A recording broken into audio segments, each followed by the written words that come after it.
Just like the street lights lit this town, like a fire in a blaze, gotta burn it down. Can't be afraid to leave this out. We got this far, don't know how. I see danger in your eyes. They know we'll burn down the night. Coming just like the sunrise. You know that we gonna let it rain. Tonight, we gonna let it rain. Tonight, we gonna let it rain. Just like the sunrise, we gonna let it rain.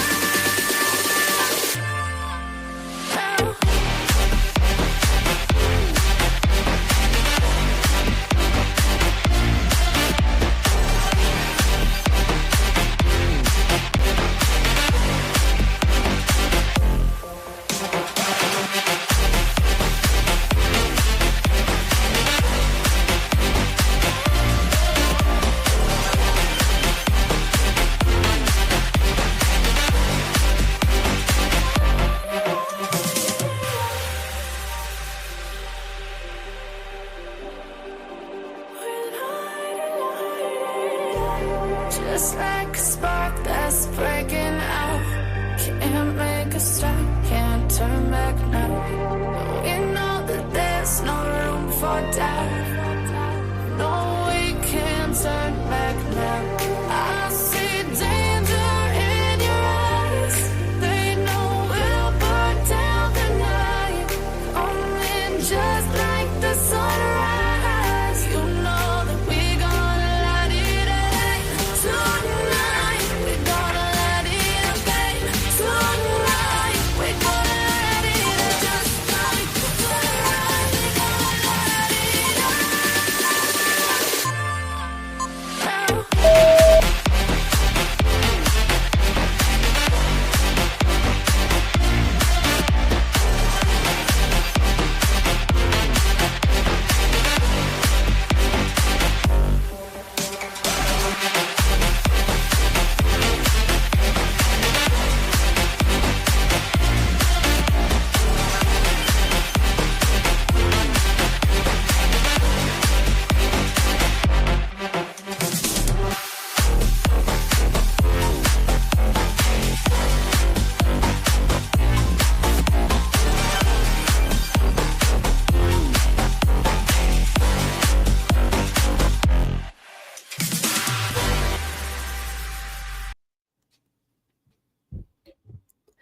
Hey guys, welcome in, welcome in, welcome in. How's everybody doing tonight?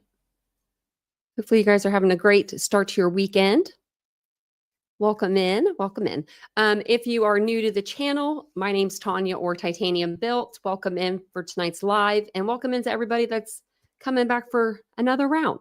Let me pull the comments up on the screen there. I don't know if you guys can, if it really helps you guys see them, but let me check my iPad. Maybe if I check one like, oh, okay, a smaller device, maybe.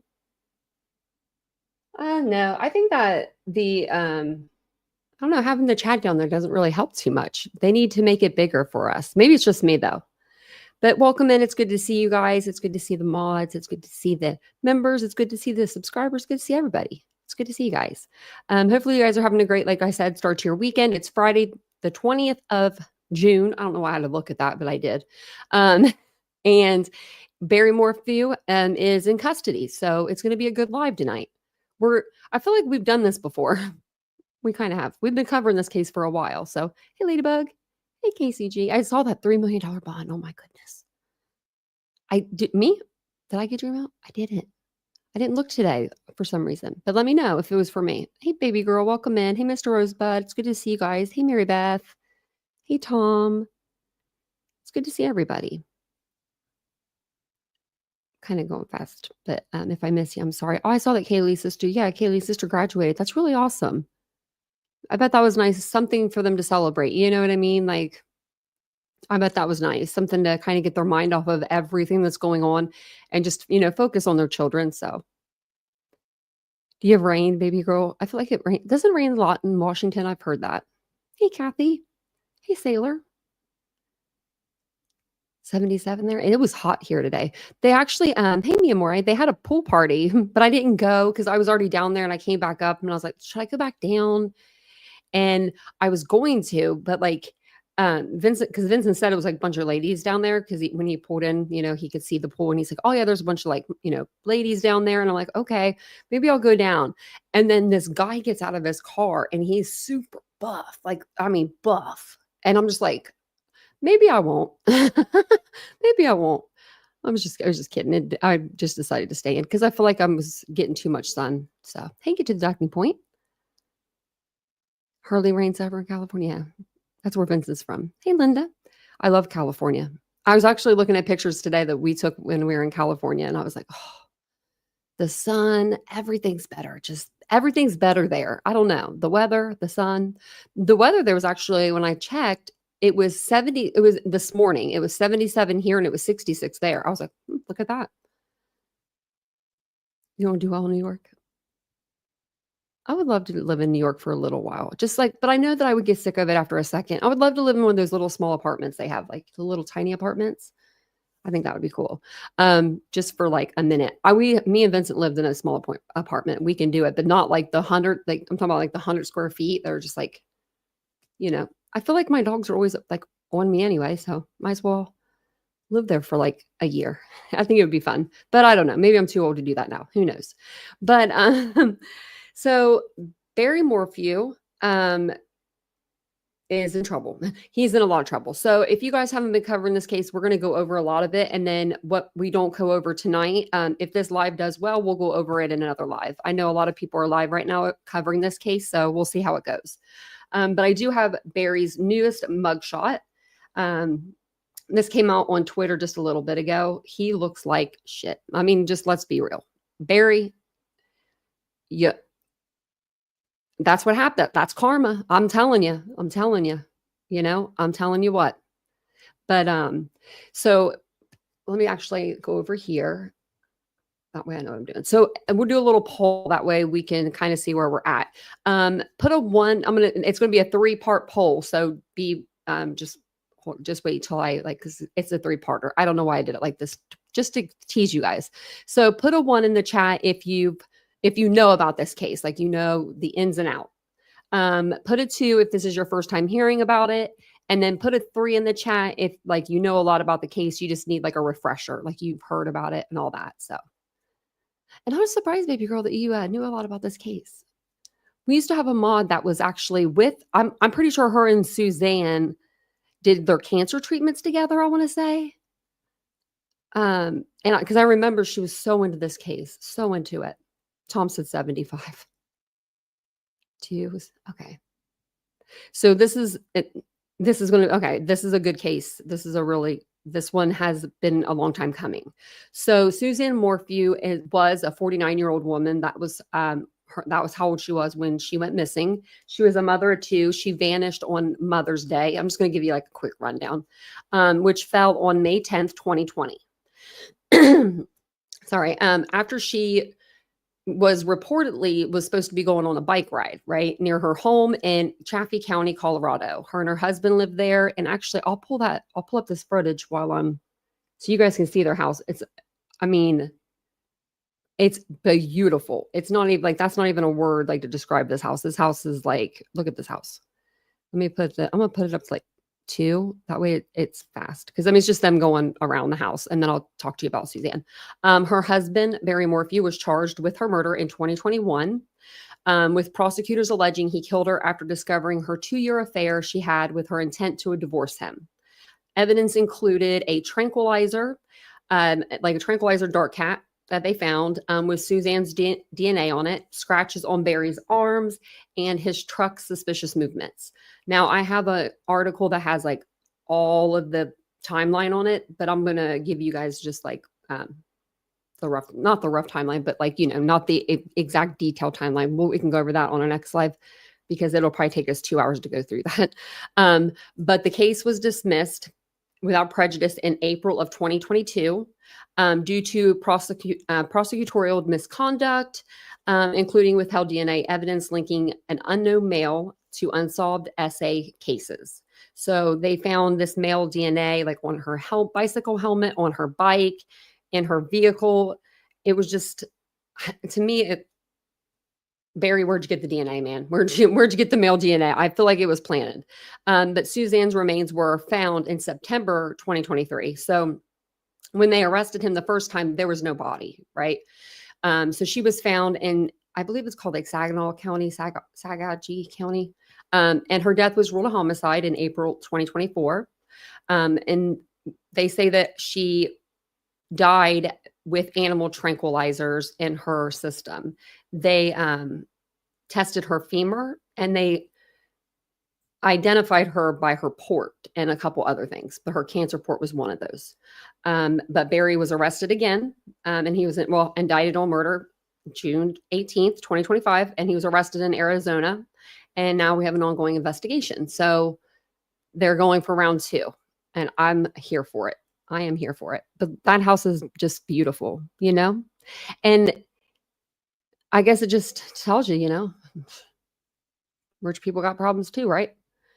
And I feel for his daughters. So his daughter, they have 2 daughters together, Macy and Mallory, I believe are their names. And they're hurting. I couldn't imagine being those girls. So they really stuck by their dad's side in all of this. And I don't know how I don't know how I would react, but I could tell you I feel bad for them, you know, I really do. So since I think with us doing it like this, everyone will get a good understanding of what's going on. So we're going to go over the timeline tonight, some of the charging documents, the autopsy, Suzanne's autopsy, and the press conference that they did tonight.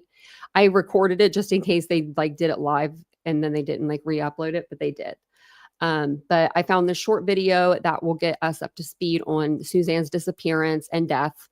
And I have a complete timeline, like I said, and but I said it would take 2 hours to get through that. So if we do start, covering this case more in depth, we can go back over that timeline. I also have a playlist. We've been covering this case for at least a few years now. So a couple years. Well, I've only been on the platform. It'll be 3 years in September. So probably about 2 years we've been covering this. So let me share this with you. I found this timeline. I thought it was pretty interesting. It was short, and it got to the point. So we'll listen into this and then we will read on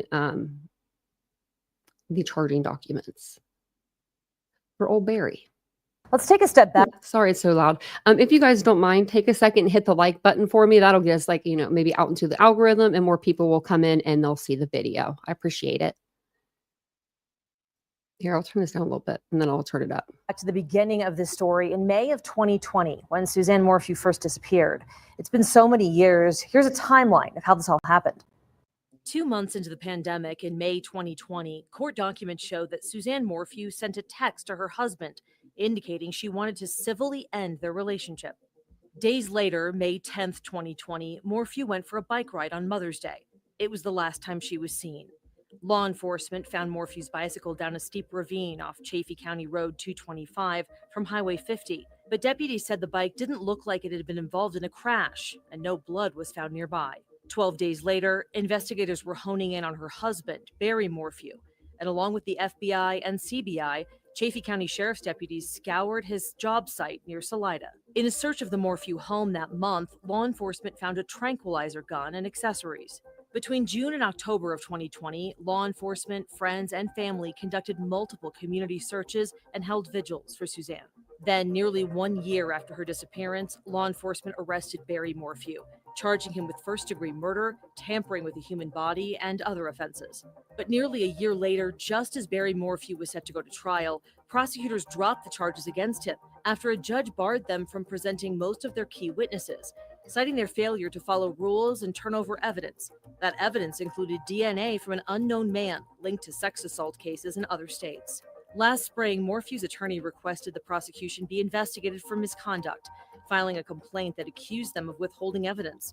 Morphew also filed a Remember, he was going to sue right here, $15 million lawsuit. I just remembered that. I heard this earlier. I don't know why I didn't remember that. $2 million federal lawsuit, claiming his constitutional rights were violated.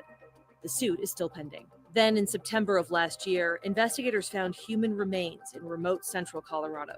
more than 40 miles south of where Suzanne Morphew lived. 5 days after that, the CBI confirmed. So basically what happened with them finding her remains were they were there for something else. Like these officers were in this field.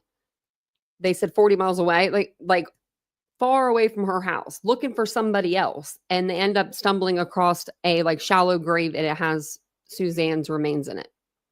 This is 3 years later. They were Over Morphew's 3 years. remains. The attorney for Barry Morphew and his 2 adult daughters told the AP today that the dart gun found inside their house was not working when Suzanne disappeared, and Barry did not possess the tranquilizers used in the darts. Yeah, you did. Family's attorney says the coroner's findings suggest that Suzanne Morphew was abducted, drugged, and killed by someone else. The firm released this statement on behalf of the family that says in part, the Morphews have prayed the authorities would remove their blinders and not only find Suzanne, but find the suspect responsible for her disappearance and murder. Here's a little here's a little thing for you guys. A little I don't know, like tidbit. I was reading earlier and I hope I have that pulled up. I should. The only person I do, it's in his charging indictment. It's like the end page, but the stuff that was in, it's called like BAM, the stuff that was in the tranquilizer that they found in Suzanne Morphew's system. He was the only person in the state that possessed that tranquilizer material in the whole state. Like he had to register it. So he's in trouble. The whole like the whole state. That's probably why he looks like crap. He's probably like, yeah, I'm probably going to go down this time because I, try to do a $15 million lawsuit, and that's what happens. So I wanted to read over his first indictment, just to kind of like, it's because that's short, but so we can get like an idea of what they're charged. They charged him with the first time compared to what they're going to charge him with the second time. Because a lot of the stuff I saw on this charge, like the first one, they're not charging him with it the second time, which I'm kind of wondering why, but we'll have to see. Let me blow this up a little bit for everybody. And then also here, let me share this with you. So this is the page I was talking to you guys about that we can go over, but like it's a lot. So they have like a super detailed timeline. I was reading this earlier, like a lot. And then they have like the text messages between her and the guy that she was secretly dating. He was also married with children. And then like before her disappearance, this is the day of her disappearance. That's the body cam from there's a YouTuber that took body cam video of him saying a mountain lion could have got her. That was where they found her bike. They found her bike like on the side of like a ravine. Like it looked like someone had just like thrown it down there or threw it up, like whichever direction. It looked like it was just thrown there. These are the scratches on Barry.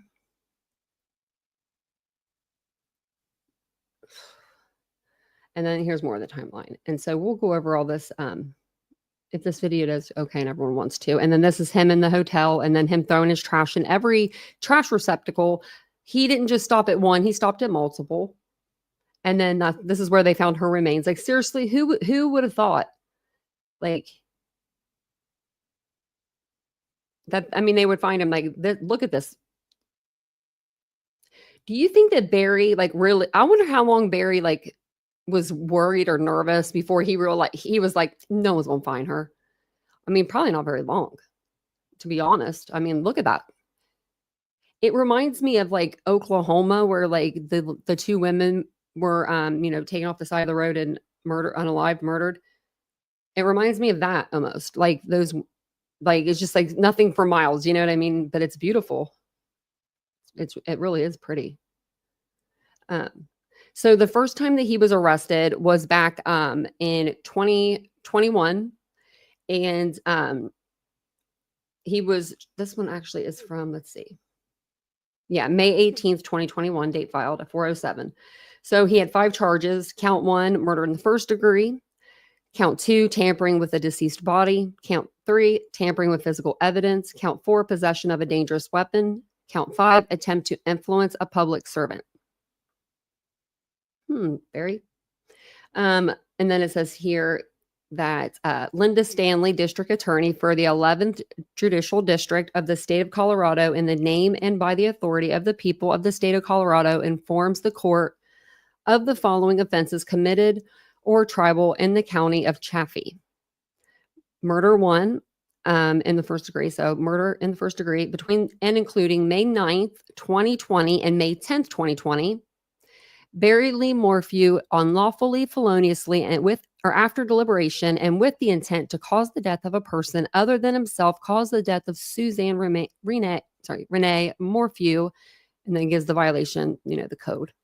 Tampering with deceased human body between May 9th and May 10th. Barry Lee Morphew believing that an official proceeding was pending in progress or about to be instituted and acting without legal right or authority, unlawfully and feloniously, willfully destroyed, mutilated, concealed, removed, or altered a human body, part of a human body, or human remains with intent to impair its or their appearance or availability in the official proceedings, and then gives the violation. So basically what they're saying is here, she was either murdered May 9th or May 10th, but it was before Barry went on his little trip, and she never took that bike ride, basically. All of that stuff was planned. Her helmet, her bike, all the things. So then they got him with tampering with physical evidence, which would have been the bike and the helmet and all those things. So between and including May 9th and March 4th, so May 9th, 2020 and March 4th, 2021, Barry Lee Morphew believing that an official proceeding was pending or about to be instituted and acting without legal right or authority, unlawfully and feloniously destroyed, mutilated, concealed, removed, or altered physical evidence with intent to impair its variety or availability in the pending or prospective official proceedings. And then he had possession of a dangerous weapon. Barry Lee Morphew unlawfully, feloniously, and knowingly possessed a dangerous weapon, namely a short rifle. Guess he wasn't allowed to have that. I mean, I don't know. I don't know why they charge him with that. I don't know. So, attempt to influence a public servant between May 10th, 2020 and May 5th, 2021. Barry unlawfully and feloniously attempted to influence Damon Brown, Lammy Molinex, Robin Burgess, Alexander Walker, Joseph Cahill, Derek Graham, Kenneth Harris, wow, and Jonathan Grusling, public servants by means of deceit with the intent thereby to alter or affect the public servant's decision, vote, opinion, or action concerning a matter which has to be considered or performed by the public servant or the agency or body of which the public servant was a member. Ooh. Well, I mean, a lot of those offenses are off of there now. So all the offenses against the peace and dignity of the people of the state of Colorado. Welcome in, everybody. Hey, Miss M. Hey, Lenora. Betsy said, did they move them out there in the middle of nowhere on purpose? Maybe. He found out about the boyfriend. Okay, so she got a spy pen because she thought that Barry was cheating on her. And that kind of backfired because she ended up getting caught, talking to her man on the spy pen.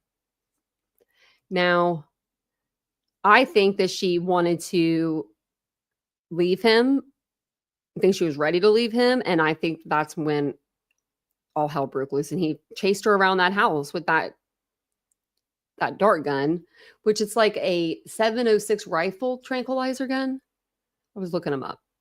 I mean, it looks like a rifle. It's scary looking. And then I was looking up, the tranquilizer concoction and like what it would do for like to humans compared to like, elk, because that's what they use it for, like big game. And it said it could it could just kill you, so that's all that he would need. Hey, Illuminati Grand Councilman Aries MTC. So the next one I wanted to show you was just her, it's only 4 pages long. That's sad. Her autopsy. So it gives her date of birth, gives her age at the time that they found her. The autopsy date was September the 27th. So let me go down a little bit. Okay. So it was on September 27th, 2023, and it began at 10:30 a.m. And then date of pronunciation was 9/22, 2023. And the time was 3 p.m. Now, I wonder how they would time that, like first time they found a piece of a bone. Because I mean, like, she was kind of like the way they described it, she was like kind of like scattered.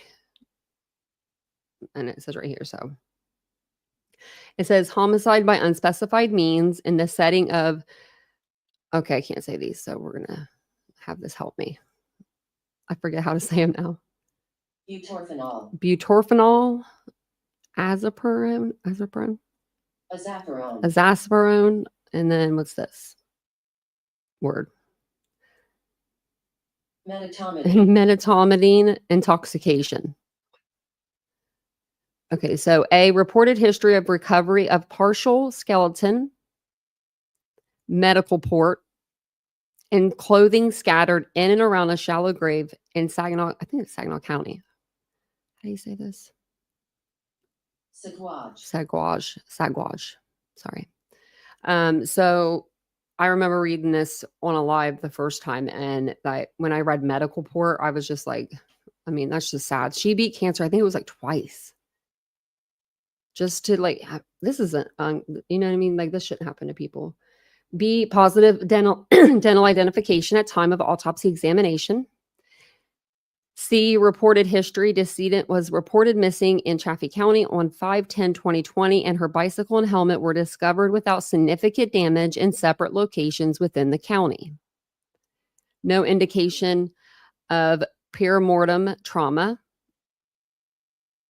So before she died, there's no trauma to her, like they're saying before. Post-mortem toxicology of femoral trabecular bone identified the big words. All of the drugs were in there.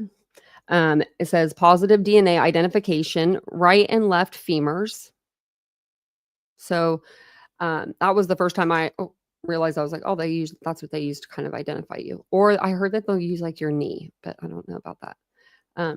Clinical history, decedent was receiving maintenance Rexucan therapy or chemotherapy after complete remission of recurrent follicle lymphoma. So it says here, opinion based upon the information provided to me at the time of this report, it is my opinion that Suzanne Morphew, a 52-year-old adult white female, died as a result of homicide by unspecified means in the setting of the 3 medications I read you, intoxication. These drugs, I think it's called BAM. Yeah, BAM, intoxication. These drugs are marked as a compound injectable chemical immobilizer for wildlife, providing pharmacologically reversible like anesthesia, sedation, and immobilization. If more information becomes available, this report may be amended. Well, it probably will be, maybe. And then it just says manner of death, homicide. And that's like, then they just signatures right here. And then person present at autopsy, it just gives the doctors. General examination, the decedent is initially identified as Jane Doe.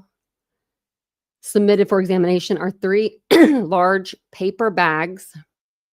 This is sad. Like, this is what she, you know what I mean, like was just whittled down to. 3 large paper bags containing bones, 7 brown paper bags containing clothing, and 7 envelopes containing items to be described. There's the items or the submitted items are radiographed. And then the skeletal remains are submitted in 3 bags labeled Jane Doe R and 17. Jane Doe R and 17. It says skull, and then like day 1 and then day 2 and 3 they found more parts. That's sad.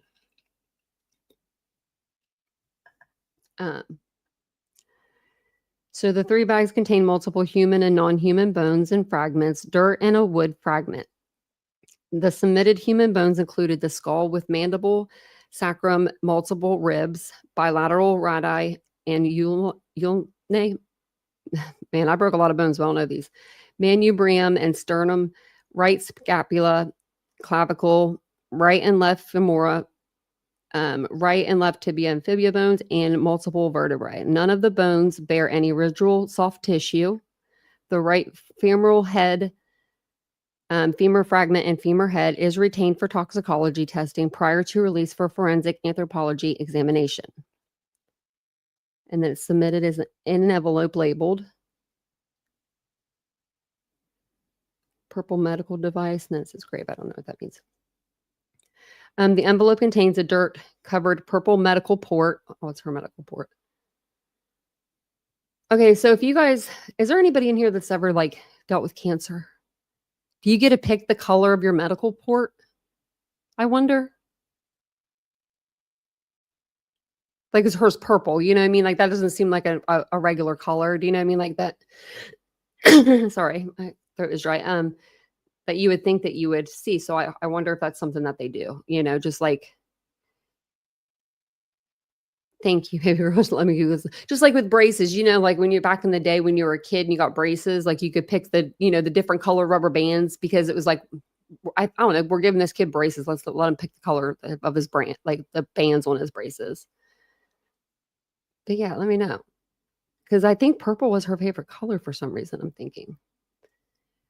7 brown paper bags remain in the custody of CBI and contain a pale patterned balaclava, a pink and light colored leather work glove, a light colored partial padded bra, a ripped dark blue / gray hooded sweatshirt labeled Crested Butte, a torn green Nike top, Yeti shorts, and a fabric fragment. And that's the clothing that she had on the last time that she was seen. The clothing and fabric fragment are all weathered and covered in dirt. All paper bags were labeled respective to their contents. 6 envelopes remain in custody of the CBI, contains 5 fabric fragments and 1 weathered bullet, and are labeled as such. Evidence: the medical device is released to Chaffee County Sheriff's Office on 9/27/23. A disc of 2 x-rays is released to Dr. Kim Look on 9/28/23. The possible bones are received 9/29 from CBI to be included in the collection of skeletal remains subsequently released to Dr. Diane France. After receipt of the remains back at El Paso County Coroner's Office, these packages appear to have contained probable rocks. 3 teeth are released to CBI on 10/3/2023 for DNA testing. Why are there rocks? The skeletal remains are released to Dr. Diane France for forensic anthropology examination on 10/3 and returned to El Paso Coroner on 12/27. 1 paper bag containing 4 packets botany/bug and 2 packets from Hoodie are received on 1/16/2024 from Dr. Diane France. On 1/17/2024, this is like forever, it seems like, after they found her. The femurs are sectioned at the proximal and distal metaphyses, I don't know, toxicology and DNA samples. So they did the right femur, left femur. Okay. Distal femurs are released to CBI on 1/22/24 for DNA testing, returned to El Paso Coroner, and re-released to CBI on 4/5/2024. So they went back and did more testing. Man. You can't.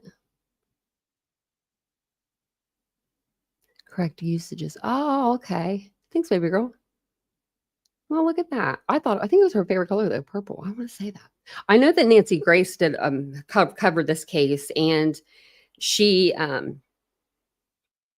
has a T-shirt that says like hashtag Suzanne Morphew or Justice for Suzanne Morphew, something like that. So I'm assuming she's going to be making a video, even though she's doing Diddy right now. I'm assuming she's going to try to get a video in. So let me show you guys this. I'm going to share this with you guys. This website here, I think it's this one here, actually. So it's the next one over, this one. Okay. So that one was just like the indictment of Barry Morphew. It's just the 12th Judicial District Grand Jury returned an indictment charging Barry Morphew with first-degree murder of his wife, Suzanne Morphew. Mr. Morphew was taken into custody in Arizona on June 20th, 2025. The 12th Judicial District Attorney's Office will seek to extradite Mr. Morphew back to San Luis Valley. There will be media briefing at 6 p.m., which I have that. The investigation into the disappearance and murder of Suzanne Morphew has been ongoing both before and after her remains were discovered near the town of Moffett in Colorado. The investigation team consists of law enforcement officers from the Chaffee County Sheriff's Office, the Saguenay, I forgot how to say that now, County Sheriff's Office and Colorado Bureau of Investigation, and the Federal Bureau of Investigation. So they've got the CBI and the FBI. They ain't messing around. Oh, they got more. The Arizona Department of Public Safety assisted the investigation team by apprehending Mr. Morphew in Arizona. Federal, state, and local law enforcement have never stopped working towards justice for Suzanne. The 12th Judicial District Attorney's Office stands in solidarity with Suzanne's family and the citizens of Chaffee and Saginaw counties. Okay, how do you say this again? Dang nabbit, I hate these towns. They get me. Saguaj counties. I'm going to start learning these. In pursuing the grand jury's indictment. The 12th Judicial District Attorney's Office will be assisted by the Boulder County District Attorney's Office in this prosecution. Let me read that again. So the 12th Judicial District Attorney's Office will be assisted. So maybe they're doing that just so that they can say, like, you know what I mean? Like, we're not coming after you. Like, do you know what I mean? Like, because you're suing us or something. They have like an extra eyes there. It says the 12th Judicial District Attorney's Office recognizes Boulder County's District Attorney Michael Daugherty. Okay, so this is the website. I'm going to give it to you here. In case you guys ever want to look up like it's just kind of like the Brian Kohlberger one, you know, the judicial site. It has like all of his, if you go under the people of the state of Colorado versus Barry Morphew, there's a few different like documents already on there. One is just like the standing decorum, like how do you act in a courthouse. We've read those for Brian Kohlberger just recently. And then media coverage. And then there's one for pretrial publicity. So, and then the grand jury indictment. So there's a few on there already. And we're going to go over the grand jury indictment right now. So, man, I wish my throat wasn't so dry. That's crazy.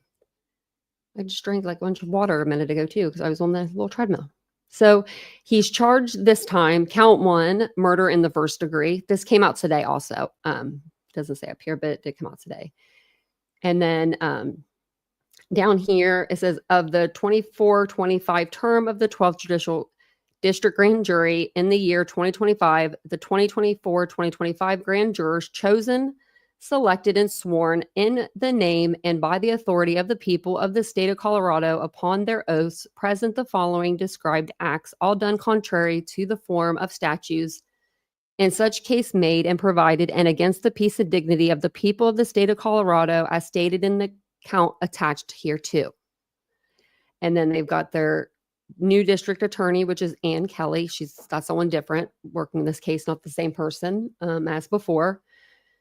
So murder, it says count 1, murder in the first degree, after deliberation, on or about May 9th to May 10th, 2020, in or tribal in the state of Colorado, Barry Morphew unlawfully, feloniously, after deliberation, and with the intent to cause the death of a person other than himself, caused the death of Suzanne Morphew in violation of section, and it gives the code.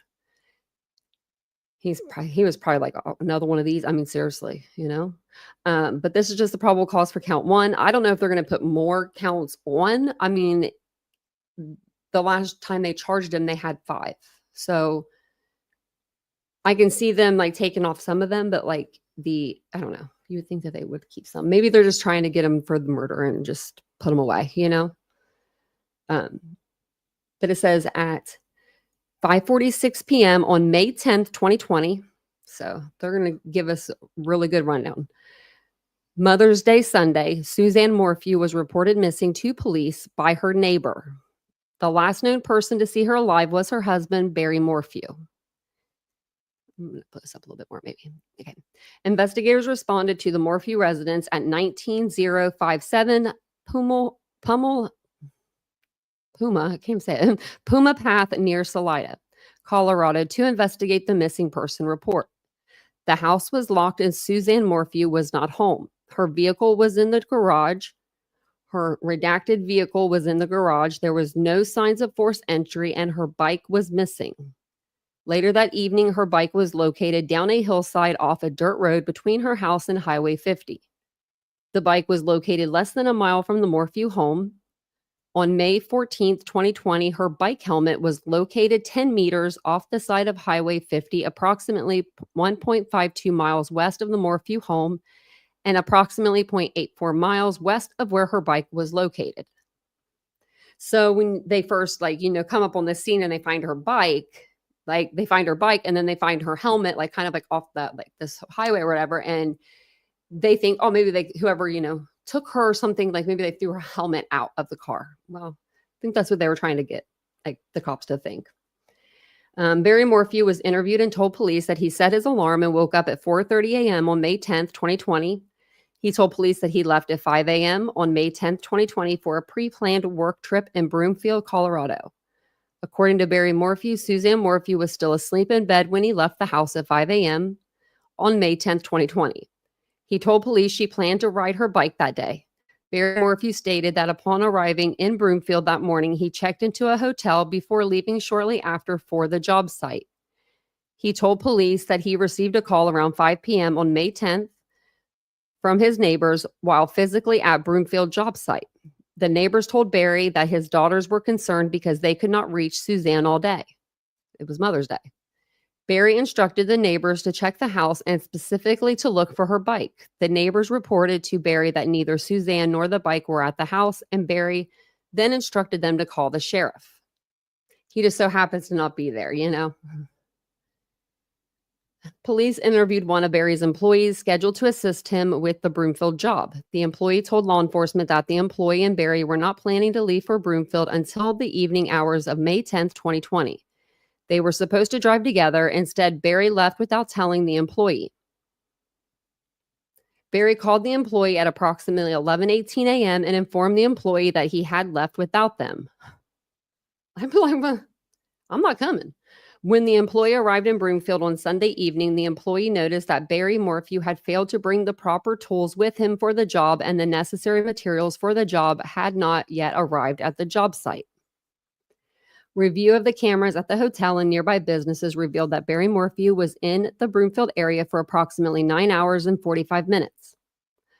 Of those hours, he spent less than 1/2 hour at the job site. Instead, besides 2 brief visits to the job site area, electronic evidence and cameras from businesses showed him driving around to various locations and discarding unknown items in separate trash cans. Sound familiar? Happened before in cases. Hotel footage then showed Barry Morphew arriving back at his hotel room and remaining inside the room from approximately 12:34 p.m. to 5:55 p.m. Inconsistent with his statement to police, he was in the hotel and not at the job site when he received the call about his wife Suzanne being unresponsive and missing. In early interviews with Barry Morphew, he told law enforcement that his marriage to Suzanne was the best and that the two had a wonderful weekend together. When Barry was asked whether Suzanne would say anything different about their relationship, Barry stated no. Barry Morphew's statements about his marriage to Suzanne were inconsistent with other witness accounts and evidence located. Specifically, investigators learned that Suzanne confided in people that she was unhappy in the marriage in the weeks and months leading to her disappearance. She discussed plans to divorce Barry with her close friend. She maintained documented notes of problems in the relationship recovered from electronic devices in the physical search of the Morphew home. Suzanne had been having a secret affair with an old acquaintance who lived out of state. She communicated with him daily over LinkedIn and WhatsApp. Suzanne's last known electronic message to anyone was to this person on May 9th, 2020 at 2:11 p.m., just 32 minutes before Barry Morphew returned to the home that day. An overall timeline of the week of Suzanne's disappearance shows that the disappearance coincided with her daughters. They went to the camping. They had a camping trip and then one went somewhere else. I forget. The only other occupant of the Morphew residence leaving on a pre-planned road trip out of state. Because of this, Suzanne and Barry were expected to be alone at the residence starting on May 5th until either late in the day on May 10th or into May 11th. Suzanne Morphew drove redacted to Gunnison, Colorado on May 5th, 2020 to depart with her sister and friend on a planned road trip. After May 5th, 2020, Barry Morphew and Suzanne Morphew were alone at the house. A forensic download of Barry Morphew's cell phone revealed that Barry had deleted a text chain with Suzanne from which an image of a single text remained. A screenshot of this single text message was saved on Barry Morphew's phone on May 6, 2020. That image revealed a text from Suzanne that stated, "I'm done. I could care less what you're up to and have been for years. We just need to figure out this civilly." She was done. She was done and done. And they got married, I think it was like 1994. I mean, that's a long time. That's a long time to be with somebody if, and if you're not in love with them anymore, you're, what are you going to do? What are you going to do? Especially if he's treating you really bad. So on May 11th, 2020, authorities commenced a search of the Morphew residence that spanned several days. The state of the residence and vehicle showed no signs of a break-in or intruder. Even with no signs of a break-in or intruder, law enforcement collected items of potential evidence and DNA swabs.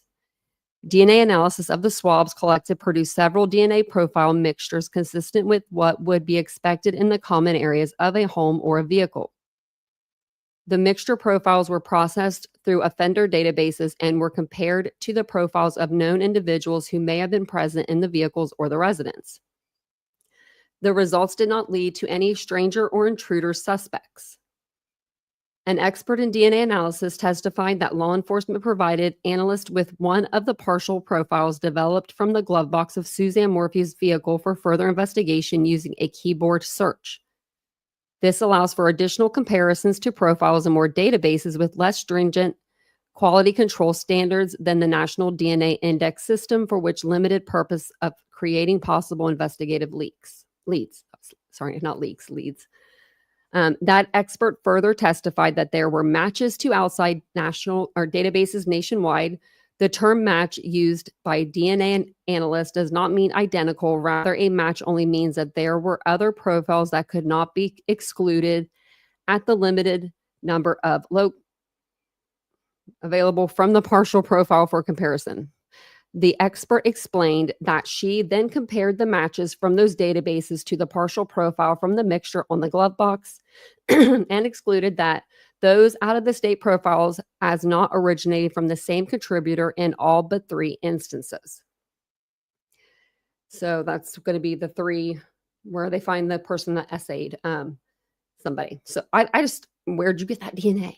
Finally, the expert explained that just because the profiles from those databases matched that number of loci available for the comparison, it did not mean that any of the people from out-of-state profiles were the same person that contributed the partial profile to the mixture on the glove box. Law enforcement investigated those 3 partial matches obtained from 3 separate out-of-state sources and found no connection to the case. Okay, so there were 3 separate out-of-state sources. That's so crazy. How would you guys go about getting someone's DNA? I mean, would you go to the trash and pick up a cup and then take the cup and where you think they might have drank out of it, put the cup on the bike? You know what I mean? I don't know how to do that. I don't know how. I went to school for criminal justice and I still couldn't tell you how we're going to sneak someone's DNA. I mean, after they eat off of a fork. What were you thinking, Barry? What were you thinking? So then we have law enforcement located a locked gun safe in the garage during the search of the Morphew residence. Inside that gun safe, that's not very smart to keep it in your garage. Why would you keep a gun safe in your garage? Don't you want your weapons closer to you? I don't know. Inside that gun safe, law enforcement located a dart rifle or tranquilizer rifle positioned towards the front of the safe. Law enforcement also found packages of dart brand tranquilizer darts in the gun safe. The packages of darts included capped hypodermic needles inside of them, which were designed to load the darts. Law enforcement found one of these needle caps in the dryer after the dryer's contents were removed. Man, good thing you went through that dryer. Law enforcement where am I at? Also found men's shorts among the contents of the dryer that were removed prior to finding the needle cap. The shorts appeared consistent with the shorts Barry Morphew was seen on video wearing on May 9th, 2020, less than 1 hour before he returned to the Morphew residence. No tranquilizer formula was located during law enforcement search of the home and vehicles. Police investigated numerous electronic devices and Suzanne Morphew's social media accounts, searching, among other things, for proof of life. That investigation revealed that Suzanne Morphew had not communicated electronically with any living person after 2/11 on May 9, 2020. Her last possible activity on any account protected by password access was 3:08 p.m., over 24 hours prior to her being reported missing. Records showing her typical use of electronics and social media demonstrated that this was inconsistent with her typical pattern of life in the days leading up to her disappearance.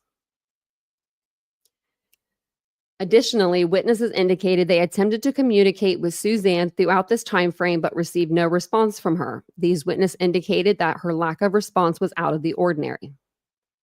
Barry's electronic devices were also analyzed. A download of the infotainment system on Barry Morphew's truck recovered telematics data showing the location and activity of his truck at certain times on May 9th and May 10th. A download of Barry Morphew's cell phone showed additional location information. Based on the data from his cell phone, Barry Morphew returned to the Morphew residence at 2:43 p.m. on May 9th, 2020. The data did not show his phone or truck leaving the residence again until the morning of May 10th, 2020. The download of Barry Morphew's cell phone registered events related to his phone. An expert forensic analyst determined that some of these events were in fact Barry Morphew's phone being turned off during the time frame of May 9th and to May 10th. Turning off a cellular device effectively disables its ability to record location information. Specifically, the forensic analyst noted that Barry Morphew's phone download showed it was turned off at 2:47 p.m. on May 9th, 2020, only a few minutes after he arrived home at the residence where Suzanne Morphew sent her last electronic communication to anyone. So she sent hers at 2:11 and he turns his phone off at 2:47. At and this is another thing that just remind me, because 10/17, me and Barry Morphew have the same birthday. Ain't my fault. At approximately 10:17 p.m. on May 9th, 2020, the phone was turned back on. Barry Morphew's cell phone was again turned off at 4:32 a.m. on May 10th, 2020, prior to him leaving the residence on his trip to Broomfield, Colorado, and was not turned on again until 5:37 a.m. when location information showed him on the road already in the area of Johnson Village, Colorado. Testimony established that the times Barry Morphew turned off his phone corresponded of periods of time of significance in the case where location information was consequently unavailable. Similarly, and further analysis of the information from Barry Morphew's infotainment system, the telematics in his truck, showed an irregular gap in recorded activities. Specifically, from approximately 3:49 a.m. to approximately 8:10 a.m. on May 10th, there was no record data registering on Barry's infotainment system. An indication of no truck activity from telematics is inconsistent with other facts developed from Barry Morphew's phone surveillance footage of Barry. Statements about his activities on May 10th, specifically telematics data, showed Barry arrived at his residence at 2:43 p.m. on May 9th, 2020. It then registered various other activities throughout the afternoon at the residence until it ceased at 9:52 p.m. on May 9th, 2020. The telematics data then showed activities resumed from 3:25 a.m. to 3:49 a.m. on May 10th, 2020. At a GPS location consistent with his driveway. This when you were getting rid of that bike. Barry Morphew reported to law enforcement that he was asleep during that time frame. From 3:49 a.m. to 8:10 a.m. on May 10th, the infotainment system or telematics did not register any data, despite the fact that Barry Morphew's cell phone indicated the device was in Johnson Village at 5:37 a.m. on that date, and Barry reported being in his truck traveling to Broomfield at that time. When recorded telematics data became available again in the records from the infotainment system download at 8:10 a.m. on May 10th, corresponding GPS coordinates showed Barry had already arrived in the area of Broomfield, Colorado. This gap in registered data is inconsistent with the pattern of telematics data captured in the days and weeks leading up to this event. Phone records for both Suzanne Morphew and Barry Morphew were analyzed by expert investigators. The FBI CAS team analyzed phone records for both Barry and Suzanne to determine location information and device usage related to their cell phones. In Suzanne's phone records, there was no indication of any user-initiated activity after the time Barry Morphew returned home at 2:43 p.m. on May 9th. Suzanne's cell phone device continued to connect through RTT data with the cell tower that services the Morphew home throughout the night of May 9th into the early morning of May 10th. These automated data connections, however, were consistent with the tower reaching out to the phone to determine its location and not initiated by the user of the device. After 4:23 a.m. on May 10th, Suzanne's phone ceased to connect at all ever again. Just 8 minutes later, Barry's cell phone data showed his phone ceased to connect starting at 4:31 a.m., consistent with the cell phone download showing it powering off at 4:32 a.m. Suzanne's cell phone never registered on any towers other than the tower consistent with the Morphew residence from the time Barry returned home around 2:43 p.m. on May 9th to the time it ceased activity altogether at 4:23 a.m. on May 10th. Despite searches for the device, Suzanne's cell phone was never found. Wonder where that cell phone is. Probably in pieces. And he didn't take it and put it with her. I mean, so probably in the trash. Police interviewed people that knew Barry prior to his move from Indiana to Colorado in 2018. These witnesses told law enforcement that Barry was a deer farmer in Indiana. Several individuals told law enforcement that Barry used a specific tranquilizer called BAM to sedate and transport deer on his deer farm. Barry Morphew admitted to using BAM in both Indiana and Colorado. Specifically, he admitted to using BAM in Colorado as recent as April 2020, stating that at the time he had tranquilized a deer from the breezeway of the Morphew residence. He's got a lot of problems with animals in the house. Like said he was squirrel chasing or whatever, like when he had the tranquilizer gun and he had all the pings going around his house. I mean, okay. On September 22nd, 2023, human remains were found in and around a shallow clandestine grave in Saguache County, Colorado, near Highway 17. The remains were found a few hundred feet down a dirt road off Highway 17. This location was less than an hour south of the Morphew residence by main highways. Maybe she wants to go out. The remains were determined to be those of Suzanne Morphew. The majority of her bones were recovered. Many of the bones were significantly bleached. Along with Suzanne's bones, law enforcement recovered a cancer report and items of clothing, some of which were consistent with bike clothing Suzanne was known to wear. There was no visible perimortem trauma observed. Hold on one second. We'll let her out. She's whining at the other dog.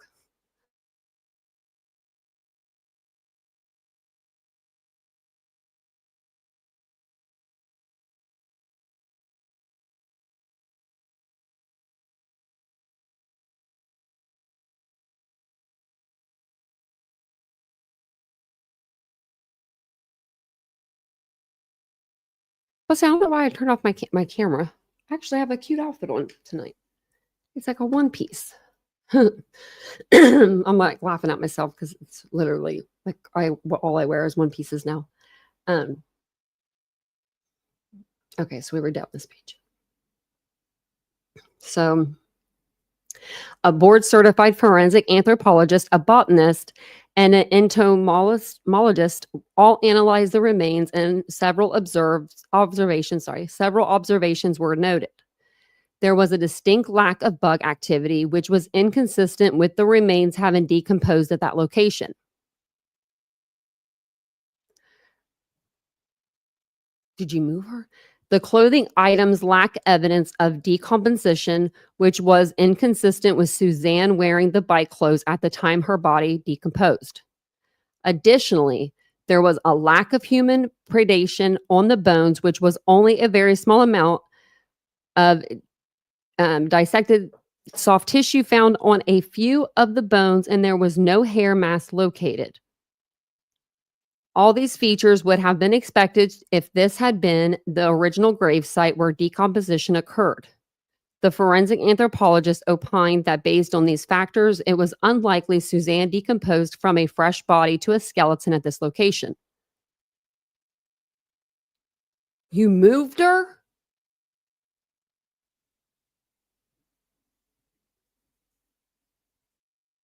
Where's the rest of her? Like really, I mean, if she decomposed somewhere else, I'm sure that he missed parts if he did this, allegedly, you know. Wow. I don't remember reading this back. And this must be new because I don't remember reading this back in 2023. And I know we went over this, and we just went over this in 2024. I'm sure we went over this case in 2024. But I know they found her in 2023. Wow. Okay. The El Paso County Coroner's Office conducted an autopsy. In addition to the standard toxicology testing, the coroner's office conducted additional toxicology testing at the request of law enforcement for the presence of a chemical mixture known as BAM, or that combination of the three, you know, BAM. The chief toxicology tested Suzanne Morphew's bone marrow for the presence of BAM. All three of the individual chemicals that compromise BAM were present. Additionally, the metabolic for buforanol was present. Okay, we're just going to look it up. I hate not knowing these words. If I just say them a few times, I probably would get it. Butorphanol was present. The presence of butorphanol metabolite eliminated the possibility of post-mortem BAM contamination. The metabolite's presence also indicated that her death was not immediate following BAM exposure, because Suzanne Morphew's body had begun to metabolize the drug before she died. So the drug was like breaking down like in her system. The coroner's office determined cause of death and manner of death as follows: homicide by unspecified means in the setting of BAM, intoxication. Wow. So if they found a bullet or a bullet casing, I think, in the grave, could that be it? Even if there was no markings, because let's say he shot her, right? After he shot her with the dart, tranquilizer dart. Let's say he shot her with a gun. That if he hit a bone, let's say, there, he may not have, like wherever she decomposed, he may not have picked that part up of her. Does that make sense? Like he may not have seen it. He may not have picked it up. He may not have transported the rest when he was transporting the rest of her around. Or he didn't hit a bone, which is, I mean, that's possible too. But yeah, and there wasn't her, and when her remains were found, it was like just bones. You know what I mean? There was like, they were saying there wasn't like flesh and stuff. So that's really sad. A pharmacologist and medical doctor testified about the toxicology testing done to determine the presence of BAM in Suzanne Morphew's remains, about the chemical compound itself, and about the possible effects of a compound in humans. Sorry. The expert explained that the toxicology testing done by the coroner's office met scientific standards of reliability and accuracy. He further testified that BAM is a chemical mixture of 3 specific compounds used as a tool for sedating animals for medical treatment or movement. Back in 2020, in the years leading up to Suzanne's disappearance, BAM was sold by only one company in the United States and could only be obtained by prescription from a veterinarian. BAM must be administered into the bloodstream through intravenous or intramuscular injection to be effective, as the skin and GI tract do not absorb it effectively. BAM does not cause sedation instantaneously, but takes several minutes to take effect.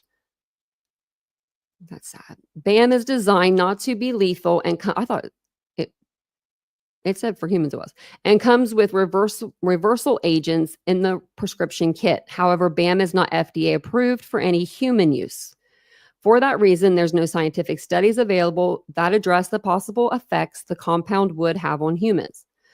The pharmacological expert testified that the compound would render the recipient wholly immobile, vulnerable, and unable to resist any constrictions to the recipient's ability to breathe. Okay. Records were obtained for BAM prescriptions related to Barry Morphew. Records were also obtained for BAM prescriptions for all persons within the counties and adjacent counties to where the Morphews lived and where Suzanne Morphew's remains were located. Those records show that Barry Morphew obtained and filled several prescriptions for BAM while living in Indiana. Barry Morphew's last purchase of BAM by prescription was in March of 2018. Barry obtained multiple kits that each contained multiple doses just a few months before the Morphews moved to Colorado. Records further showed that no other private citizen, read that again. Records show that no other private citizen or private businesses in any of the surrounding counties had purchased BAM prescriptions from 2017 to 2020. Colorado Parks and Wildlife and the National Park Service were the only entities that received prescriptions of BAM in those counties from 2017 through 2020. Don't go blaming them neither, Barry. Investigators learned that each of these government entities enforced tight regulations to monitor the BAM prescription storage and use. Oh, that's good for them. They know exactly where their stuff is. None of the BAM from these agencies were unaccounted for. Ultimately, the prescription records show that when Suzanne Morphew disappeared, only one private citizen living in that entire area of the state had access to BAM. Bum, bum, bum. Barry Morphew. Like, wow, that's some good police work. Where was this at back in 2023 or 2021 when they arrested him? So they left the good best part at the end, seriously. I mean, only one private citizen living in the entire area of the state. You picked the wrong medication or so. Like, what I mean, do people not think? I don't think people think before they do things. They just don't. They just don't. This is just them saying that, they, that was, I think, the jury people. Barry Morphew, a.k.a. Lee Moore. Who the hell's Lee Moore? When did he go by that name? Lee Moore? Did he change his name? We do have the same birthday, though. I'm like, oh, look at that. Because I looked it up earlier to see if I was trying to look up stuff. Also, the bond. We've got to go to the bond. The bond is $3 million cash only. No 10% for you, Barry. He's probably got $3 million, though. How much is that house worth? I mean, he sold it. He don't have it anymore, but I think he thought she would never be found. But I mean, what are the odds that they're going to be walking through? So he had to have buried her or put her somewhere like different and then moved her. And that's what they're saying, like, where the hell was she before she was moved? Was she close to the house? Like, you know what I mean? Where he could like monitor? Was she on a job site somewhere? I don't know.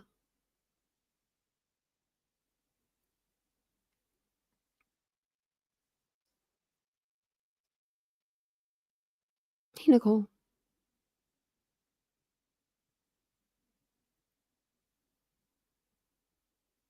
Yeah, it might not. Well, I don't know. Out there, I think it would be too hard to dig up. But I think that's why it was shallow too. He probably got out there with, thinking, I'm going to dig this big old hole. And then it got to be too big of a job. So it was just like a shallow grave. So he had it for deer. He had a deer farm. And so I guess sometimes you'll tranquilize the deer if you're going to take them into the vet or something like that, so they don't act all wild. But he apparently decided to use it on Suzanne. And that's just, I mean, what'd she do to you? Like, really? I mean, other than she was cheating, she wanted to leave you. I mean, it's called a divorce, Barry. But I mean, you did get out for a couple more years. I feel bad for his kids. They really have been standing by their dad. I don't even know what to say about that. I don't know what I would do. You know what I mean? Like, I think in my mind, I would be like, no, like, I know, you know what I mean? Like, I know you did this to my mom. I'm not coming around you, but if you, that's like, you know, your mom's missing or, you know, presumed dead, you know, for the first few years, you don't know. 3 years she was gone and no one knew where she was. Maybe they thought in their head, like maybe she's out there like living a good life. I know that they probably knew they probably knew better, but you know, that's their dad. So I can kind of understand that, why they would, you know, want to stick up for him. Okay. So I did have this rewound to the beginning. It's only about like, I don't know, 15 minutes long. They do answer some questions at the end. You can't really hear the questions, but she does repeat them sometimes. So you'll be able to hear her repeat them, which I love that. If not, you should be able to understand what the question was by her response. I got to watch most of this tonight, but then I got up to eat dinner, so I didn't get to catch the end as much. So I'm going to play this here. If you guys don't mind, this is the press conference. So if you guys don't mind, just press the like button. If you do like the coverage, don't forget to subscribe to the channel, all those things. And I will put the link for the membership in the chat if you guys want to become members of our channel. We'd love to have you. And welcome in, everybody. I'm the Director of Administration for the Office Randy. of District Attorney here in the Hey, 12th Christine. Judicial District. Hey, everybody. Standing behind me is District Attorney Ann Kelly, that is Kelly, who you'll be hearing from shortly. I also have Sheriff from Saguache County, Dan Warwick, Warwick, Chaffee County Sheriff Andy Rorick, Rohrich, and Colorado Bureau of Investigation Agent in Charge Chris Adams, ADAMS. After District Attorney Ann Kelly's statement, she'll be available for a few questions. Any other questions after that can be directed to media@da12.state.co.us. Thank you.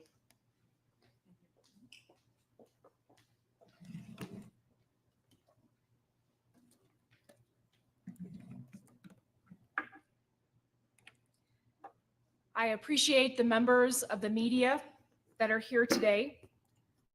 I scheduled this briefing to provide an update on the investigation that has been in the hearts and minds of the people of Chaffee County since Mother's Day of 2020.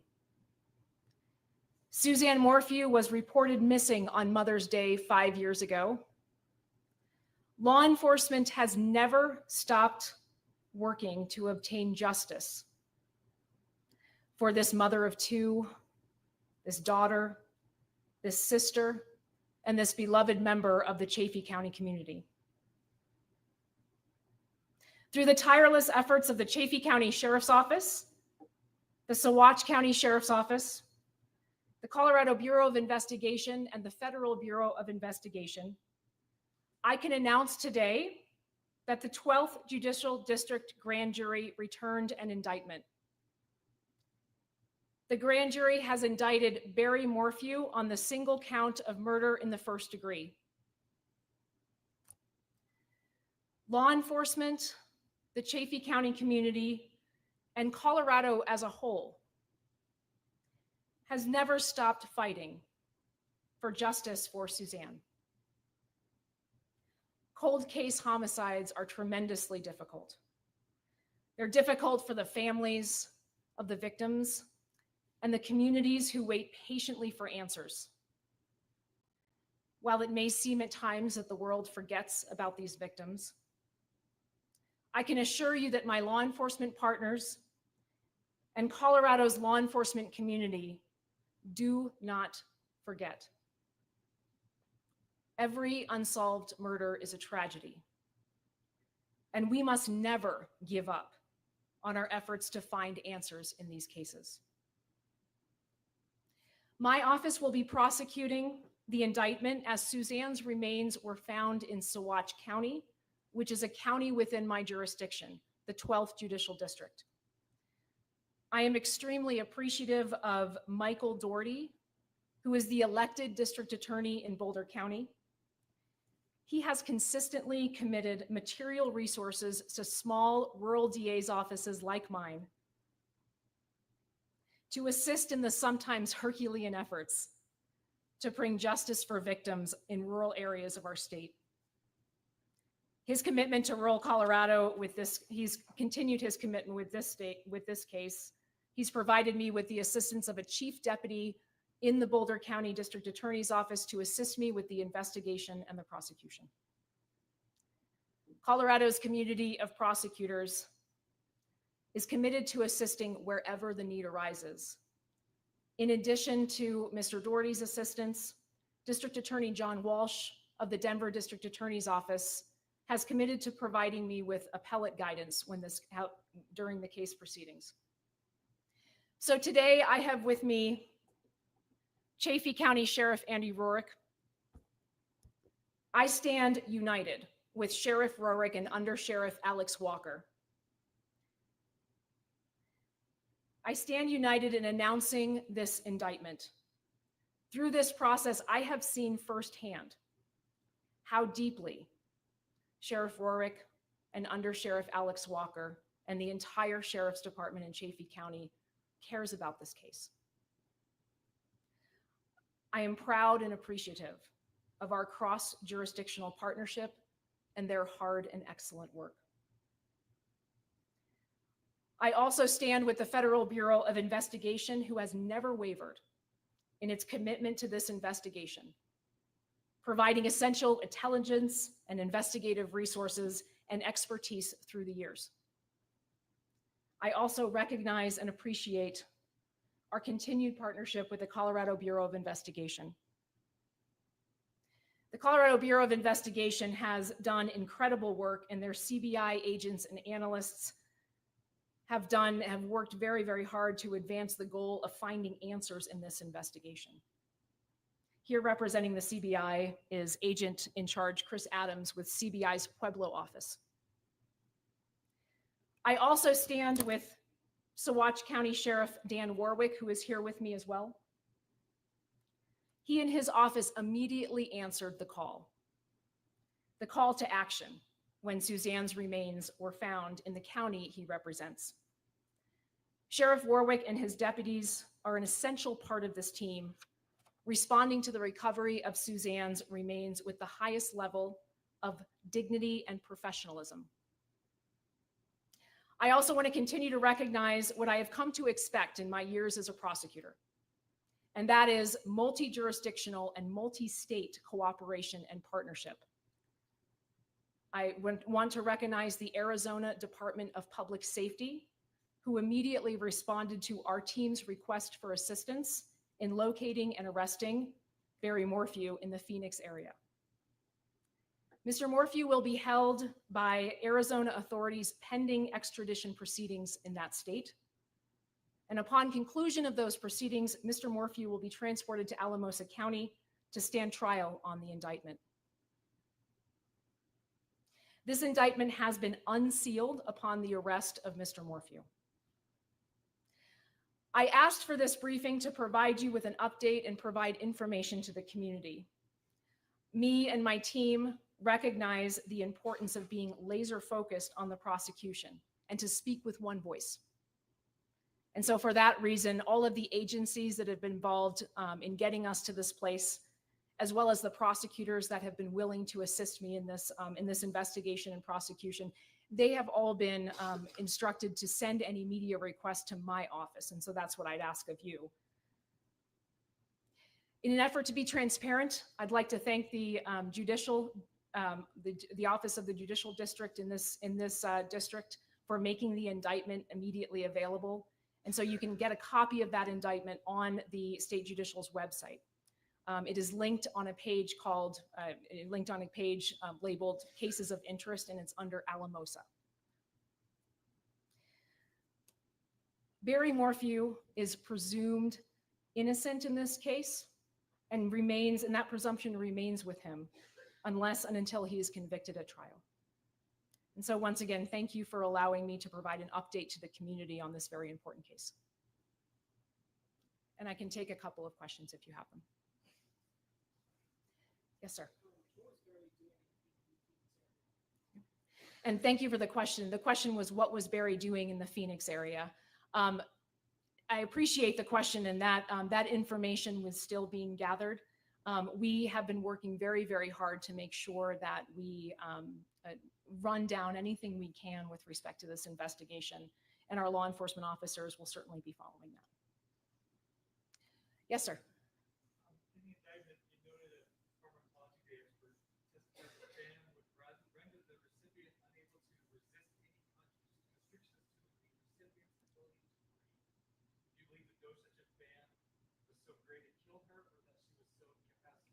She repeats the question. And thank you for that question. I am looking forward to having our team present all of those facts in a court of law. Well, some of them she does. Obviously, I would like to be able to provide my comments, but my ethical obligations will not allow me to. However, I am very appreciative of the Judicial Department for making that indictment available, and I look forward to having our team present this case in court. Yes, ma'am. Why now? That's a great question. And so we, as prosecutors in Colorado and law enforcement in Colorado, we are very dedicated to making sure that we don't forget the victims of cold case homicides. But we also understand that it is so important to make sure that we have done everything we can to bring a case to court. And we are proud of the work that we've done.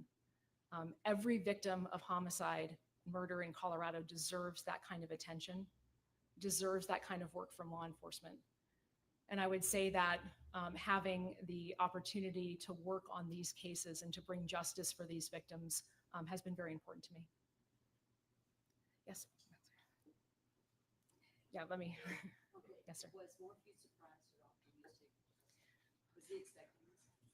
And thank you for that question. The question is whether or not Morphew, what Mr. Morphew's reaction was. And I can tell you that that's going to be part of the case, and we look forward to presenting that in front of a jury. Oh man, I want to see him do the walk of shame. Yes, I like Texas better. Why don't we have more people commit crimes down there? Because they do like the walk of shame. Like they will straight, or like Florida, they will straight put you out in the middle of everybody, and they'll be like, "Here they are."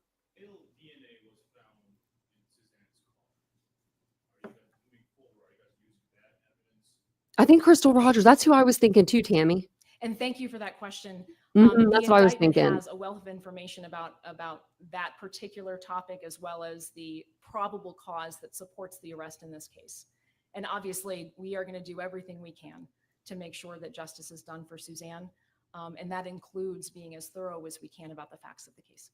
Another question: when you arrest Arizona, so that's still investigating right now with Arizona law enforcement? So the Arizona Department of Public Safety has been an incredible partner for us. They organized immediately when we asked them to respond when we received the indictment. So I very much want to thank the Arizona Department of Safety. But, yes, sir. What will be the biggest difference between the prosecution of this case and the time versus back in 2021? And the question is, what would be the difference between the prosecution of this case and other prosecutions? You know, justice for cold case homicide victims remains a priority in the state of Colorado, both for prosecutors and for law enforcement. And that's despite any challenges that we may have had in the history of any particular case. That remains a priority for us. And so we have worked very hard to move forward in the case. This case is a different case, and I would refer you back to and we've worked very hard to move forward. Yes, sir. On an emotional level or on a personal level, and it's okay if you repeat yourself, can you talk about the journey, your journey from the day this was dismissed until today? Just broad strokes, just tell us that story. Well, thank you for that question. The question is, what has this process looked like, essentially? What has this process been like for the family, for the community, for our law enforcement partners? And I can tell you that it has been a long road. It has been a long road, and the families of the victim have been so patient. The community has been so patient.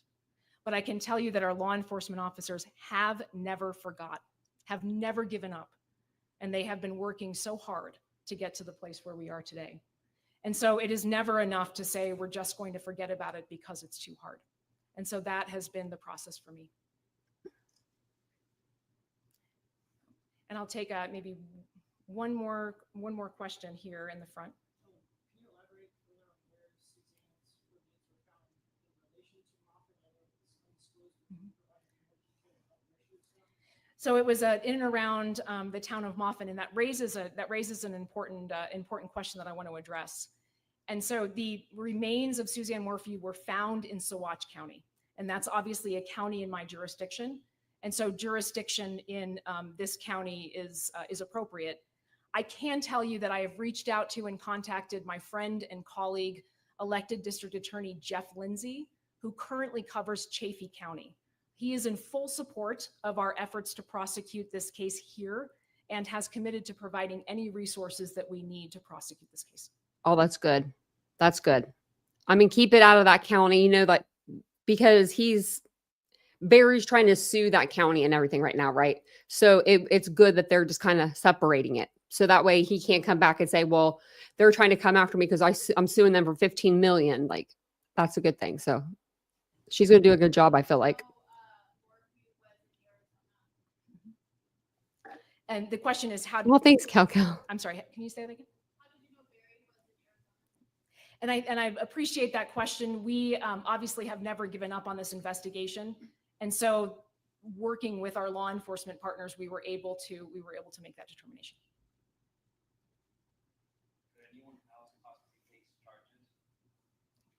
So right now we have the indictment in front of us, and we're committed to working hard to get that done. So, and this will be the last question. Thank you so much. Just one last question. From a community perspective, the community's been through a lot with the district attorney's office, and we've watched you take it over and repair it, stand here with law enforcement, something this community might not have seen in the past. We've watched you build a staff. Now we're at the point where we've got all kinds of television cameras here because you've done what you've done in this It's a long question. case. Speak to what kind of satisfaction you have gotten here. What kind of satisfaction have you gotten here? Well, and thank you. That's a long question. The question relates to the status of our district attorney's office and how where we've been in the last 3 years. And thank you for the question. The effort that we undertook to come to the San Luis Valley, that I undertook to come to the San Luis Valley and build the district attorney's office was quite tremendous. But I can tell you that the collaboration of prosecutors across the state to assist me, to assist my staff, to assist law enforcement has been absolutely tremendous. It is a testament to how strong our law enforcement community is and how united the prosecutors in the state of Colorado are. And so assisting me in building the office in the San Luis Valley, that is a testament to the assistance that I've received across the state. So thank you for the question. Thank you for what you've done. One last question. And when do you expect Barry Morphew to show up? Thank you. So he's currently being held by the authorities in Arizona. He will go through a process of extradition. And when that process concludes, he will be then transported back to Colorado. So thank you so much. Thank you. Okay. Thank you. Thank you so much. Okay. Yeah. I was going to read this article to you guys. It'll kind of sum up everything that we kind of talked about. Now I thought I could have sworn I heard that they found a bullet or something in the grave with her. So I'm trying to look into that because did I not read that? Did I not hear that?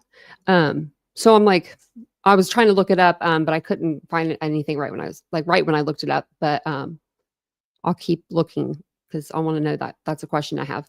But it says Barry Morphew. If you missed the first half of the live, this will kind of get everybody caught up for the night. But it says Barry Morphew was the only private citizen in the South Central Colorado counties where the Suzanne Morphew death investigation unfolded who had access to the mix of drugs in her system when she died, according to new indictment that accuses Barry Morphew of his wife's murder.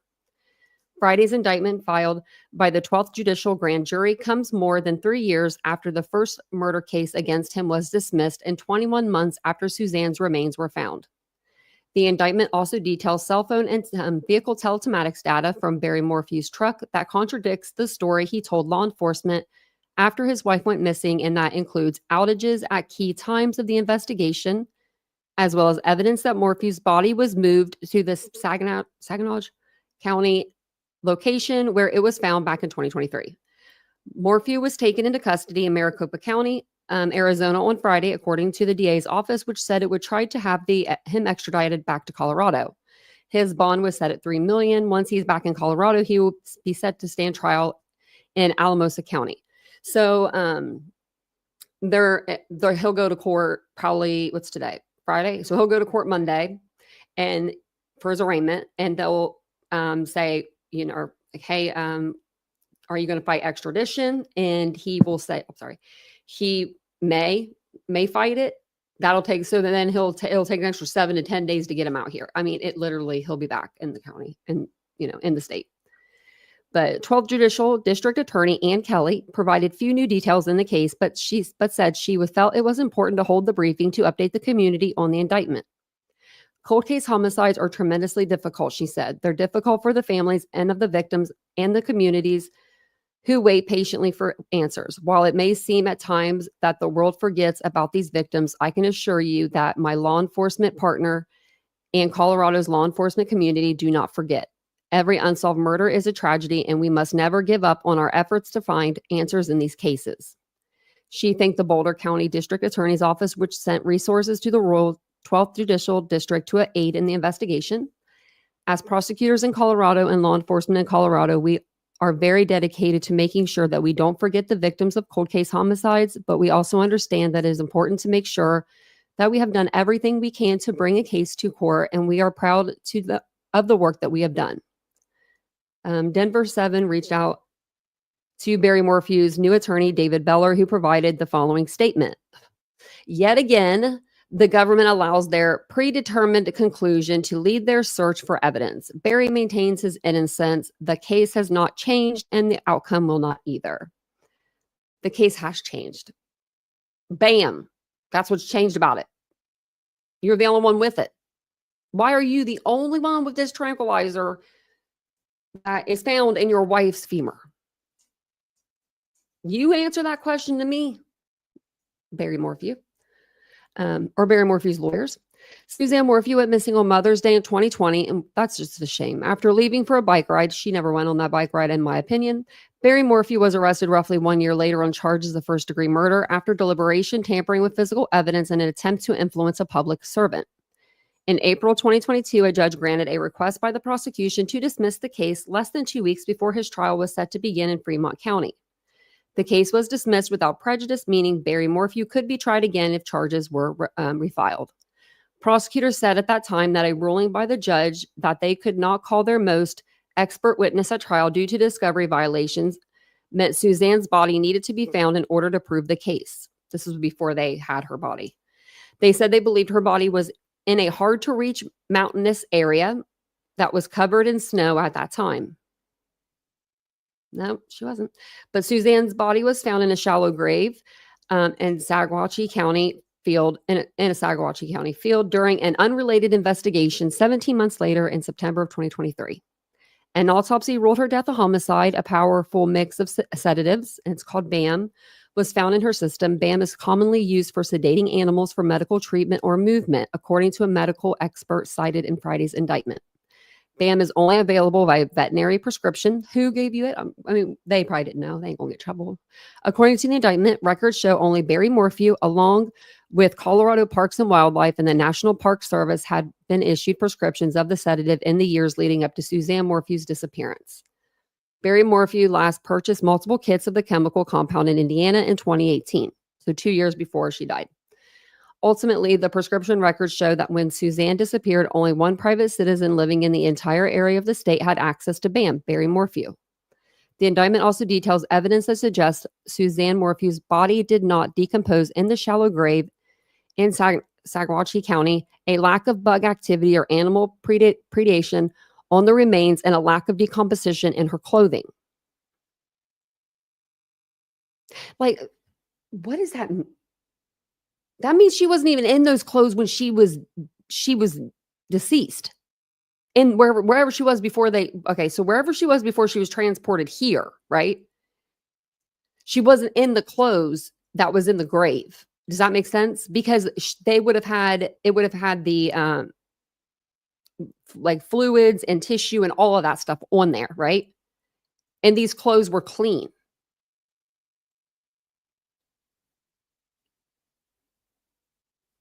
She probably didn't even get out of that bed that morning. Oh, man. A lot of people thought that too, Christine, that he could have used her port.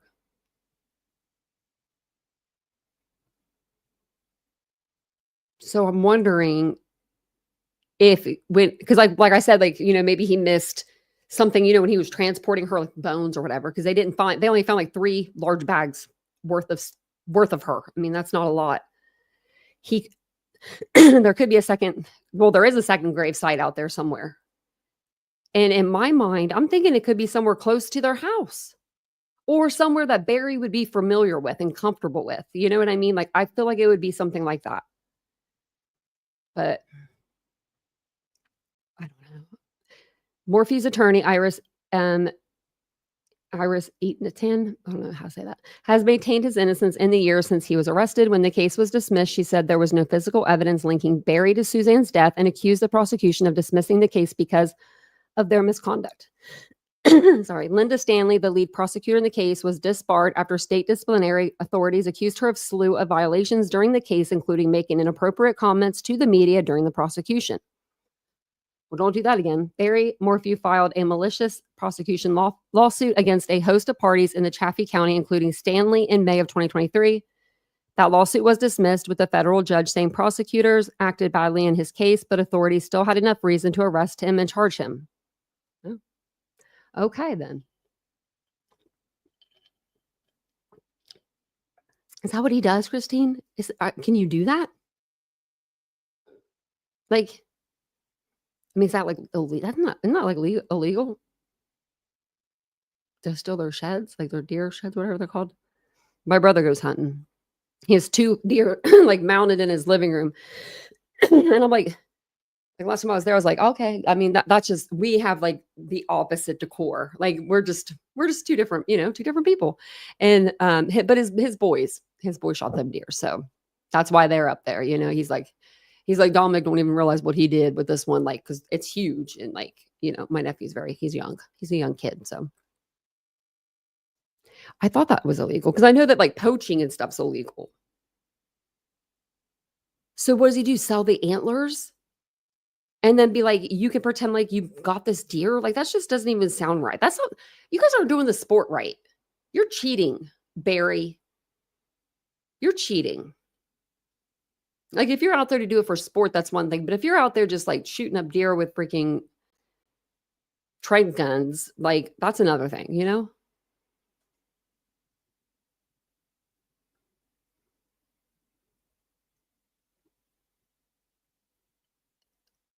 And howdy. Welcome in. I think that's all I really had for you guys, though. He is disgusting. Yeah. That's. So I wonder what the deer farm was about. Just make more deer and get their antlers? That's weird. They had another property, maybe? Or like, I don't think that he would go to put her on that property anywhere. You know what I mean? Like, I don't think that, but there's woods and everything around there. But it would, I mean, because she went missing in May. So he could bury her somewhere. That wouldn't be hard in May. I mean, the ground wouldn't be frozen or anything. But it would have to be somewhere where the cops just wouldn't look, and I'm sure they moved out there 2 years prior. So I'm sure, as with him being like a hunter or whatever he was, we're not going to call him a hunter, with him being, a con artist. Maybe he knew of a lot of places like in the woods that you could, bury something and it wouldn't be found, because obviously he moved her. And it's like, when? Like, I really hope it was right before they found her. You know what I mean? And he was like, oh, I shouldn't have moved her. You know what I mean? Like, I hope that she gets one on him, because I cannot believe that he would just chase her down after that many years of marriage, right? Chase her through the house with a tranquilizer dart or gun.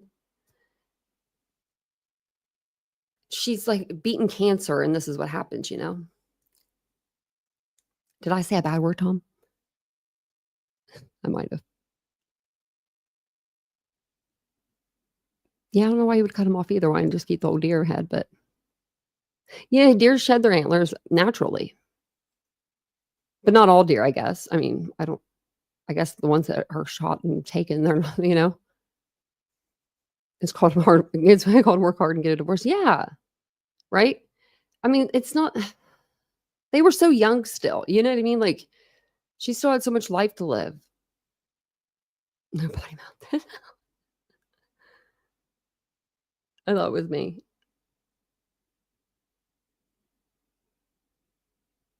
Yeah, right. Men, yeah, killing their wives or girlfriends. They thinking they'll get away with it. Well, if anything ever happens to me, you know who to look at. Just kidding. He would never. He would never. Um, he's he's too good to me. He's right out there sleeping right now. Oh, maybe girl, it's okay. That's so funny. Yeah, Felicia, I couldn't. I couldn't imagine even like yelling at Vincent. It's hard to even yell at that guy. He's so nice. Then he just looks at you. Why'd you do that for? Sometimes, he'll take a, if I need to yell at someone, he'll be like, just get it out. He had the whole heads. Oh, okay. So he was shooting them with a tranquilizer. That way he could probably like shoot them with a regular gun or whatever it was, and then just take them back. That's still like poaching almost. You know what I mean? It's like a one-man poaching show.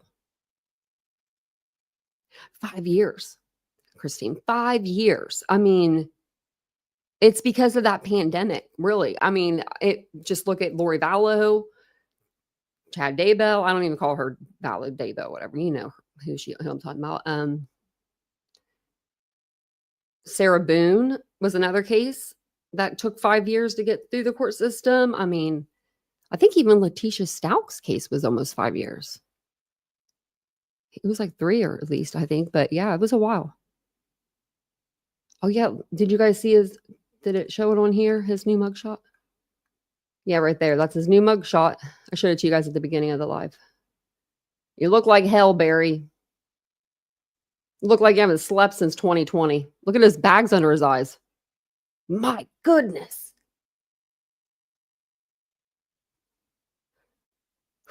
Yeah, he looks like he hadn't slept.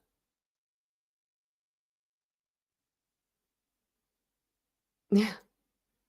That's crazy. It's insane. It probably is. Justice delivers. Did you post a link or something?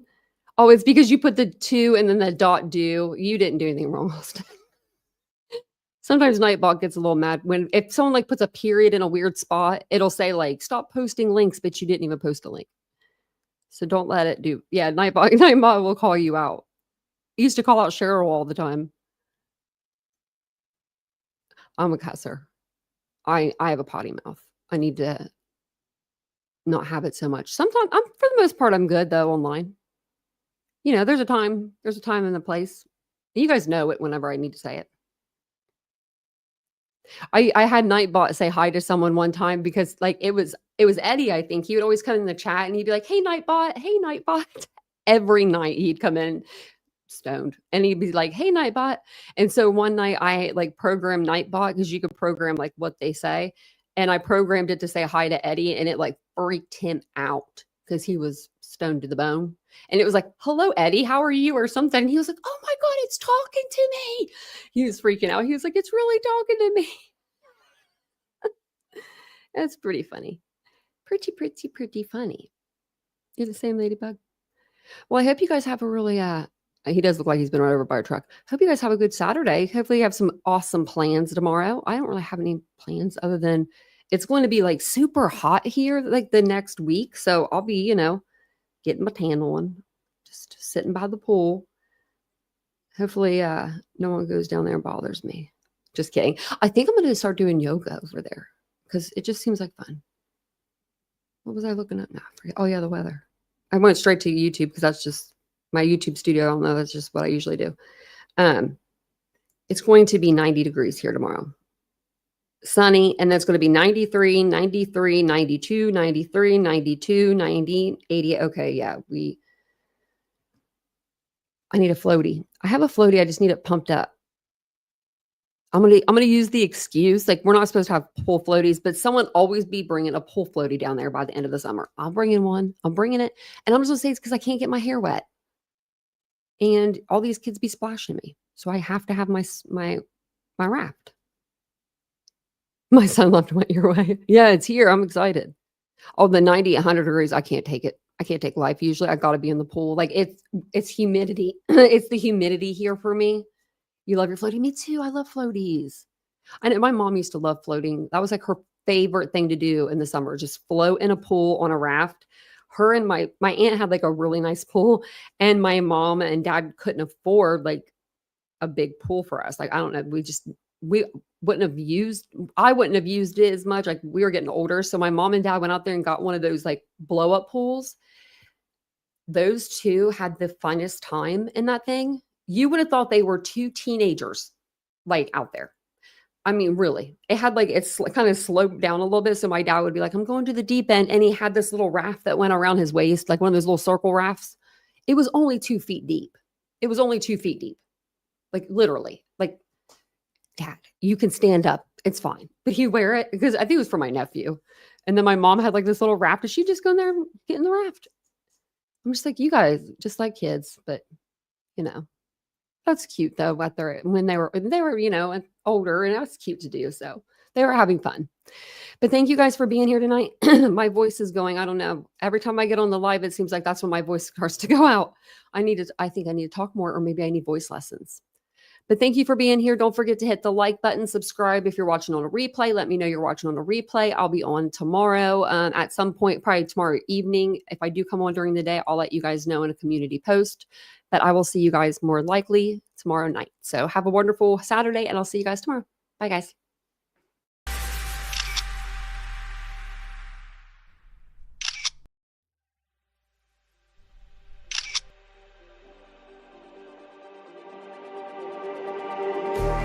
Just like the street lights lit this town, like a fire in a blaze, gotta burn it down. Can't be afraid to leave this out.